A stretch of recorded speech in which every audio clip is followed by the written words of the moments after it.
Dealing with a crushing level of debt is enough of a burden to carry without having to worry about finding the right support. And while there is a good number of really great licensed, regulated professionals in this country, there's also a few too many of those who aren't licensed, aren't professional, and who are trying to insert themselves into this process in a problematic way. They're called unregulated debt advisors, for lack of a better phrase. And there are a number of initiatives to try and reduce the role they're playing for vulnerable Canadians. Today, we're going to talk with Elisabeth Lang. She is the Superintendent of Bankruptcy, and she joins us from Ottawa today. Hello there. Hi, how are you? I am well. I want to start with some context. The OSB, the Office of the Superintendent of Bankruptcy, is not quite as well known in this country as, say, the Toronto Raptors or Drake. Like the awareness level's not the same. What should people know about the OSB and its mandate? So the OSB, the Office of the Superintendent of Bankruptcy, is the federal regulator that oversees all of the what we call insolvency filings, and that includes things like bankruptcy that more people know about, consumer proposals that fewer people know about, bigger business filings, all the way to CCAA, which some people know about Chapter 11s in the US. So we oversee the system. We're here to make sure that the system works for all of the parties involved. So that can include debtors, creditors, but we specifically license the group that has to file those proceedings, and those are licensed insolvency trustees, or LITs, and we make sure that they are following the rules. Many, many years ago, Canada did not have the OSB. We had debtors' prisons and things like that. There's one near my house. What was the innovation that prompted the creation of the OSB, and what was the benefit of that? Because clearly the prison model wasn't, really the most compassionate way to deal with it. Yeah, great question. So you're going back over 100 years. Yeah. We've been around for a long time, but the general principle is that an honest but unfortunate debtor is entitled to be relieved of those debts, pay what they can to their creditors, and then come out of it with a fresh financial start. So debtor's prisoner, not the way we think anymore. Debtor's prison, unless you do bad things in the insolvency system, and then my office will go after you and you will still face consequences. Yeah. Yeah. But these are programs in which you can have a reset. You can have a reset and a restart. Yeah. Enter the problematic category of debt advisors who are not regulated by the OSB. In fact, they're not regulated at all. Talk about how they work and the role that they're playing currently. So as you mentioned, there are some wonderful professionals, both at the credit counselor level, at the licensed insolvency trustee level. So really, really great people out there trying to help Canadians with their debts.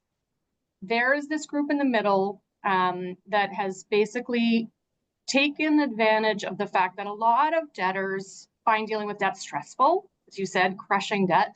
They try to avoid it. And then sometimes in desperation, they'll follow the first lead they hear about. So the debt advisory marketplace sort of angle and lead generator angle is to really be a salesperson and lure these people in.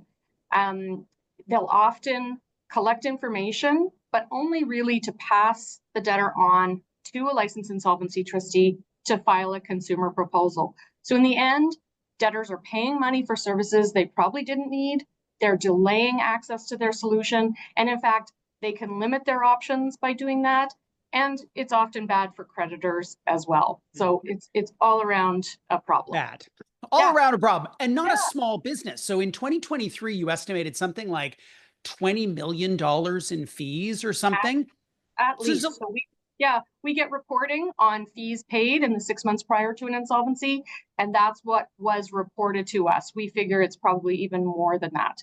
They appear but up to the time when in 2023, we really started to use a bunch of different tools, they appeared in somewhere between 15 to 20% of insolvency filings. So it's a really significant problem. Yeah.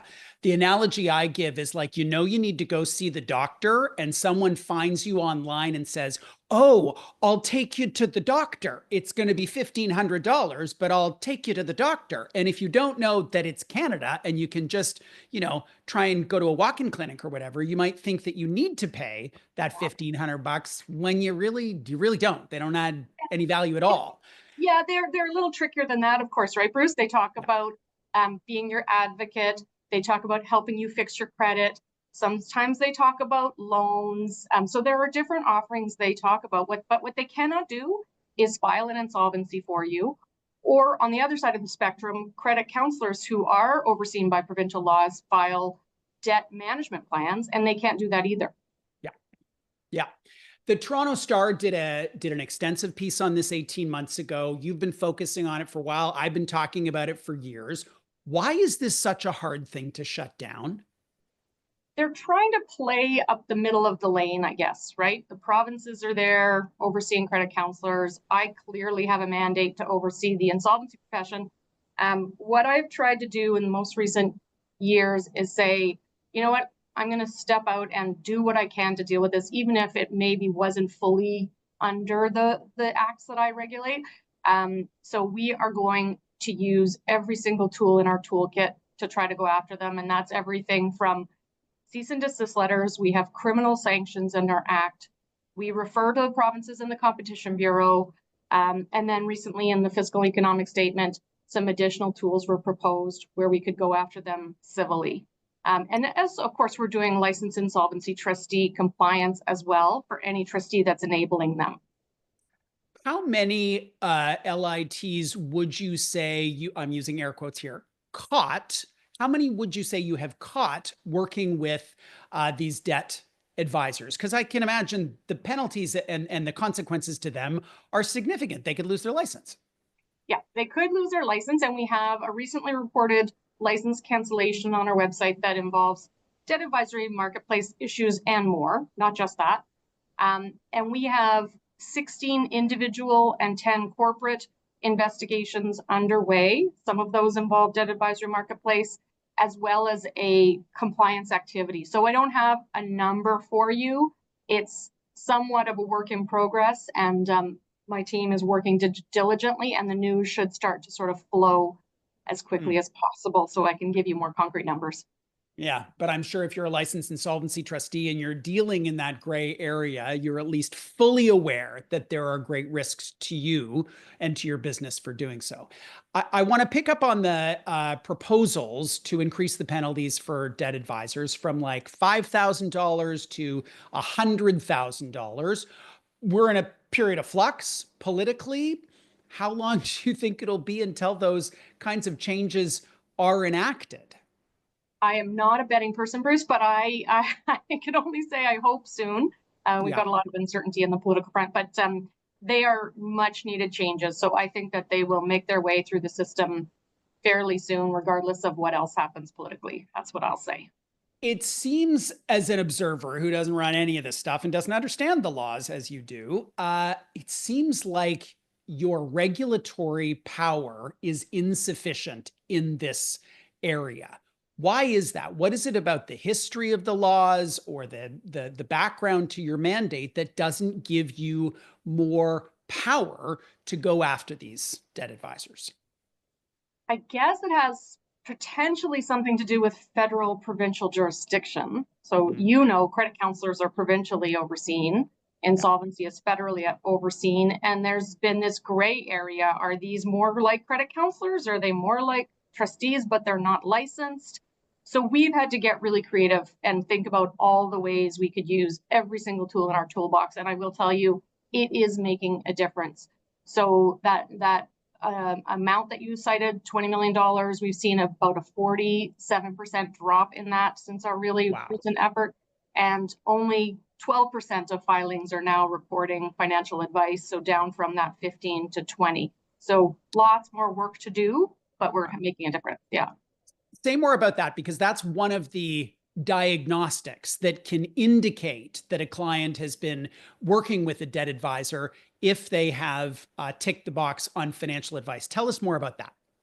So when you go to see a licensed insolvency trustee to make your filing, you have to fill out statutory forms. And one of the questions on those forms is, did you seek financial advice? How much did you pay? To whom did you pay it? So we're able to track that in our systems and see, as you say, this diagnostic, this actual result-based metric. And so we can deal with the trustees who have this inordinate number of referrals from a similar debt advisor. That might be a red flag. And we can then deal with the debt advisors to see if they're doing things that are offside. So sometimes we see misleading information. And that's something that we can talk to the Competition Bureau about as well. What has been the response from the LIT community to your efforts here? It's not a homogeneous group. You've got these national, massive professional services firms, and then you've got very small LITs, one individual in an office in a small community. Some of them would have relied quite heavily on the lead referral of these debt advisors. Yeah, I would say most LITs are very honest, hardworking professionals who want to do the right thing. And they have been wanting significant action in this area for a long, long time. They've been really asking us to do as much as we possibly can. So those LITs are very happy about our work. And then there are the few LITs, as you say, who took advantage of it and possibly allowed themselves to be inappropriately influenced. And some of them have stopped that behavior since our recent efforts. But they still will face consequences, because if they were offside, they still need to face consequences for that. But at least we're seeing things turn around. My guest is Elisabeth Lang. She is the Superintendent of Bankruptcy in this country, and we're talking about many things related to the insolvency process. First and foremost, debt advisors and the hope to reduce their role with Canadian consumers. Elisabeth, I want to broaden our conversation out to include some of the trends that you're seeing in this area. I follow the insolvency data. I think a lot of people do. And the initial headline that a lot of people focus on are the percentage changes over relatively short periods of time. They're alarming given what what people are doing, people are dealing with in these times. But it doesn't appear that we are at the levels that we were prior to the pandemic. Can you characterize what you're seeing from your vantage point? Yeah, I think we are finally kind of back to those levels. In 2020, the pandemic saw a really rapid decrease in insolvency filings, and a lot of government supports help people get some of their debts under control. But as you know, Bruce, probably as well as I do, that has been moving back in the wrong direction. Yeah. And so the numbers are creeping up. We know the debt loads that Canadians are carrying. So yeah, no, it's a significant problem. And I think with the winds of change that are coming our way, it's probably not likely to go in a different direction anytime soon. So there is a help out there for people who need it. And I just wish that they would, pick up the phone, call. LITs give a free consultation. I think most credit counselors do as well, the reputable ones.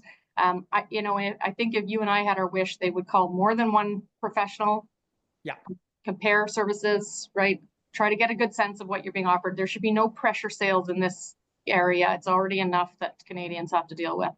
100%. One of the, and I'll call it a virtuous tension in regulated environments, is around status quo versus innovation and technology, because there's a lot of unintended consequences as soon as you roll out different things. The biggest technology that anybody's talking about in any category is artificial intelligence. And when we think about professional services, you can write a legal brief in 10 seconds using ChatGPT versus a week with a lawyer at $500 an hour. As you think about AI in the context of the insolvency world, what are some of the pros and cons? What are some of the things that you, as the superintendent, need to consider? Well, first of all, I would say some really exciting work going on in my office to leverage AI to do our compliance work better. And that's both in terms of finding debtors who are trying to do the wrong things in the system, but also dealing with licensed insolvency trustees who are trying to do the wrong things in the system. The other way that I think people can use AI is probably to help them stay on budget. I just heard recently, ChatGPT can help you create a shopping list and a meal plan within budget with any dietary restrictions you might have, right? So there are tools that way. And I would hope that we could see them being used for really good outcomes for people. One of the changes that the pandemic brought for the nonprofit credit counselors was a shift from in-person meetings to meetings over the phone. Clients have an enormous, they don't even want to be on a video call. They want to be on a phone call. What are some of the things that the pandemic prompted that have stuck around, and what other parts of the practices of the LITs have reverted to the way things were, either for preference or because of the regulatory environment? Yeah, very similar that everybody had to go online right out of the gate, so we enabled that. We've since said that's okay to stay with that model as long as the debtor has a fully informed choice and doesn't get charged more by virtue of the fact that they thought they could deal with you at a distance, and then suddenly you might need a meeting or to go to court. That shouldn't cost them any more money. So we have rules in place for that. But I think it's a really good thing. We know what people have to deal with in these situations: a job, daycare, transportation costs. So facilitating that, I think, is largely a benefit. How do you think about ensuring that this marketplace, if we call it a market of professional services, has sufficient competition? And I ask because in a country the size of Canada, with our population, there's a lot of critiques around banking and telecom and whatever, that we aren't competitive enough. As it relates to this marketplace, do you feel like the conditions are set such that the consumer is served by the competitive dynamic? They would be if they compared professionals. They don't often, right? So that's one of the tricky things. But again, because we've enabled the remote services, it increased competition significantly. And we saw expansions of licenses into jurisdictions where they wouldn't have been before, because you didn't necessarily need to have all the same brick and mortar setup as before. So, competition works if we force people to compete. Right. What's the fee structure? So, in many categories, things are set. That's just the price is the price is the price. And an LIT is going to be successful based on volume. And in other categories, there's huge elasticity here. How does the price to the consumer, using air quotes, how does that work, given that in the case of a bankruptcy filing, they're signing over their assets? Yeah, if they have assets, right? If they have them. Yeah. So in both cases, in the consumer filing, the fees are set by a tariff that's regulated by the Act and overseen by the Act. So you can't randomly make up fees. In a bankruptcy, it's a bit more structured. In a consumer proposal, which is essentially, I don't know if your listeners know what it is, but you kind of make an offer to your creditors. If they accept it, you often pay an amount, usually over months, up to 5 years. And then all of your debts are wiped clean. And the fee is based on a percentage of what that offer really is. What would that amount to in dollar terms, approximately? What's a simple way to think about it? Yeah, I know everybody wants the simple way to think about it, but it's a tricky one because it depends on what the offer is, right? Right. Yeah. And the other thing to remember is, for sure on a bankruptcy, there are some licensed insolvency trustees who will take somebody in absolutely dire circumstances and find a way to make it work. So if you go to a trustee who wants to charge you $1,800, gets thrown around sometimes. It's not a fixed price at all, so nobody should think it is. But talk to people and get a scenario that works for you and your budget, and there are amazing professionals who will do that for you. You and I are aligned on the quality of the humans that you oversee and that I work with.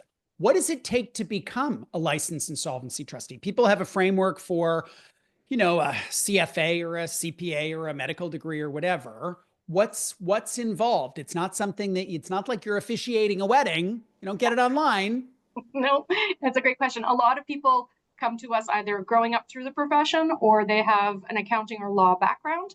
There's a training program that culminates in, finally, if you pass all of those tests, you have an oral board before my office. It's a wonderful profession because it's kind of a cross section of social and economic considerations, and you really do get to help people if that's what you're all about. Well, that we have a shared value around that for sure. Just before we go here, when you look ahead, you've been in this gig for a while. When you look ahead, say 5 to 10 years, what are your great hopes for where this part of I'm going to call it our economy, but where this part of our culture or country is headed? What are some things you'd love to see? So what a lovely question. I would say, first of all, that we do not have debt advisors that are here taking advantage of debtors, that Canadians have great options that meet their needs at a price they can afford to get out of the crushing burden of debt. And I would add a financial literacy element to that as well, that I hope that, we can improve our financial literacy starting at a very young age in schools would be ideal. Yeah, I'd say all that. Yep. Check, check, check, and check. Check and check. Elisabeth, thank you so much for joining us today. Thanks so much for having me. Elisabeth Lang is the Superintendent of Bankruptcy. She joins us today from Ottawa to talk about all things related to the OSB, but with a particular focus on our shared interest in eradicating these debt advisors that are providing no value to Canadian consumers.